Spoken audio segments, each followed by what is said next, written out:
Kumusta sa inyo Sir Chris at sa lahat ng inyong tagapakinig? Ako po si Tim. Gusto ko sana ikwentong karanasan na hindi ko malilimutan sa nilipatan ko munting bahay noong 1979. Ako'y 23 taong gulang pa lamang at bagong lipat sa Sariaya sa probinsya ng Quezon upang magsimula ng aking buhay bilang isang magsasaka. Mula sa isang simpleng pamilya sa Tondo, nagdesisyon kaming tumira sa probinsya para makalayo sa gulo at polusyon ng lungsod. Bumili kami ng maliit na lupa mula sa pensyon loan ng tatay ko bilang retired na guro at nagpatayo ng maliit na bahay na gawa sa kahoy sa gitna ng farm na iyon. Ang simpleng pamumuhay sa farm ay naging pangarap namin simula pagkabata. Iyong makapagtatanim ka ng mga prutas, palay at gulay. Pagkatapos ay aanihin para sa pagkain sa araw-araw at pwedeng ibenta ang sobra para sa ekstrang gastusin. Iyon ang nagsilbing simula ng aming panibagong buhay, malayo sa ingay ng syudad, malapit sa kalikasan at tila payapa. Madalas kong linisin ang palibot ng bahay namin. Winawalis ang mga nalalaglag na dahon mula sa mga puno. Lalo na sa matandang puno ng balete na malapit sa bahay. Malakas maglagas ang dahon ng punong iyon. Kaya minsan ay pinuputulan ko ng mga sanga saka sinisiga sa tabi ng puno para maitaboy ang iba't ibang insekto. Isang gabi, habang ako'y nagpapahinga sa aking silid, narinig ko ang mga kaluskos sa labas ng bahay. Noong una, iniisip ko na ito'y mga hayop lamang na naglalakad sa paligid.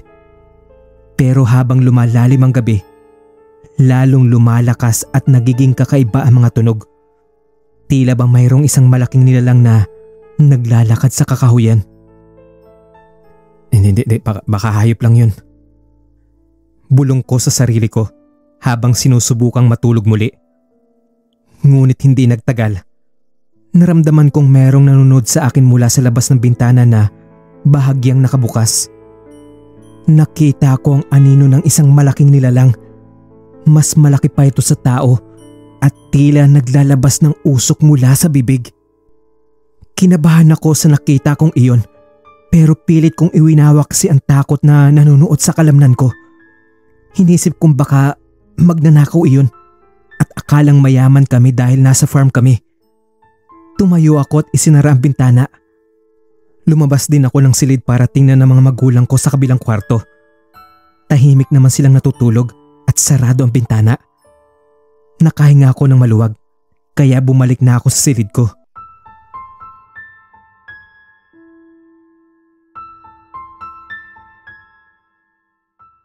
Kinabukasan, ikwinento ko ang aking nakita sa kinuha naming magsasaka na si Mang Pedro. Siya ay isang matandang magsasaka na matagal nang naninirahan sa lugar na iyon at nailit ng loan shark ang lupain kaya't namamasukan sa amin. Baka yung kapre yung nakita mo, iho. Sagot ni Mang Pedro na walang takot na madarama sa kanyang boses. Kapre? Totoo ba yun? Bahagya akong nakadama ng takot pero nagdududa sa kwento ni Mang Pedro. Totoo ang mga kapre, iho.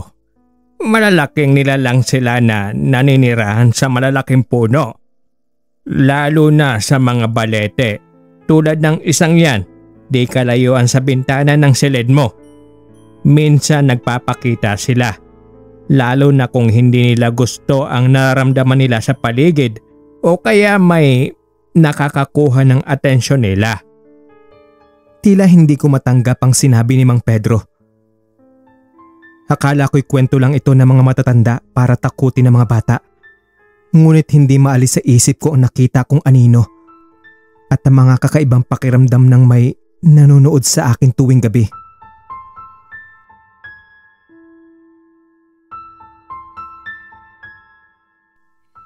Isang gabi, habang ako'y nasa labas ng bahay at nag-iihaw ng isda para sa hapunan, muli kong narinig ang mga kaluskos. Sa pagkakataong ito, mas malapit at mas malakas na. Biglang humangin ng malakas at ang apoy mula sa ihawan ay hinipa ng isang malakas na puwersa. Tumingala ako at nakita ko ang kapre. Malaking nilalang, may malaking katawan at maitim na balat. Nakaupo sa sanga ng malaking puno ng balete na malapit sa aking silid at may hinihit-hit iyon na tabako. Sa gitna ng takot, napako ako sa aking kinatatayuan. Hindi ako makagalaw habang ang kapre ay nakatingin sa akin. Tila pinag-aaralan ng bawat kilos ko. Ang amoy ng tabako ay kumalat sa hangin at naramdaman kong unti-unting lumalapit ang nilalang. Nawalan ako ng malay at hindi ko na alam ang sumunod na nangyari. Pagising ko ay nasa silid na ako at sinabi ng mga magulang ko na 3 araw na akong tulog. Nagdesisyon ako mag-usisa pa tungkol sa kapre. Ikwinento ko sa mga magulang ko at kay Mang Pedro ang nakita kong kapre sa may puno ng balete. Ipinayo ni Mang Pedro na kumausap ng pwedeng makatulong sa akin. Inirekomenda niya sa akin si Lola Minda, isang kilalang manghihilot at antingera sa kabilang barangay, para kumonsulta tungkol sa kapreng ginagambala ako. Sa kanyang munting kubo, ikwinento ko ang aking mga nararanasan at nakita ko. Ang kapre ay hindi basta-basta nananakit. Ngunit kapag nasaktan o nagambala ay maaaring magdulot ito ng panganib. Baka naman iho may nagawa kang ikinasama ng loob niya. Naisip kong baka noon naglilinis ako ng palibot ng bahay at pumutol ng ilang sanga ng puno, kaya nagambala ko ang kapre. Hiniling ko kay Lola Minda na tulungan ako maghanap ng paraan para makipag-ayos sa nilalang. Nagpasya si Lola Minda na magsagawa kami ng ritual para makipag-ugnayan sa kapre. Ayon sa kanya, kailangan namin mag-alay ng pagkain at magdasal upang maipakita ang aming respeto at humingi ng tawad. Sinunod ko ang kanyang mga tagubilin at naghanda ng mga alay, prutas, tabako at alak. Sa gitna ng gabi, pumunta kami sa malaking puno ng balete kung saan ko nakita ang kapre. Sinimula ni Lola Minda ang ritual. Sa kapreng naninirahan dito sa kakahuyan o sa punong ito, kami naririto upang humingi ng tawad. Tanggapin mo ang aming alay at patawarin mo kami sa aming mga pagkakamali, lalo na ang batang ito. Sabi niya habang nag-aalay ng pagkain, habang ang isang kamay ay nakahawak sa suot nitong kwintas na ayon sa kanya ay isang anting-anting at nagsisilbing proteksyon namin habang nakikipag-usap sa kapre. Habang ginagawa namin ang ritual, muling lumakas ang hangin at ang mga dahon ng puno ay tila sumasabay sa ritual.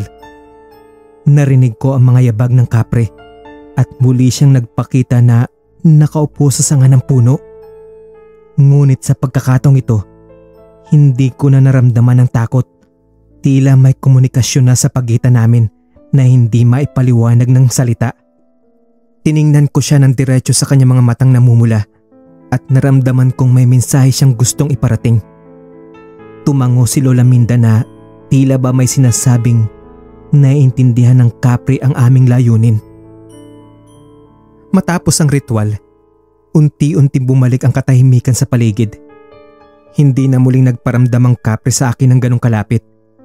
Minsan, naririnig ko pa rin ang mga kaluskos at naaamoy ang usok ng tabako. Ngunit alam kong hindi para takutin ako. Naging bahagi na ng aking buhay sa probinsya ang presensya ng kapitbahay kong kapre at natutunan kong mamuhay ng may respeto sa balete na tahanan niya. Ngayon, sa edad na 33, madalas ko pa rin naaalala ang karanasang iyon tuwing tinitingnan ko ang malaking puno ng balete sa gilid ng aming lupain. Natutunan kong mahalin ang buhay sa probinsya, kasama ang mga kwento at misteryo na nararamdaman ko sa pagsapit ng gabi.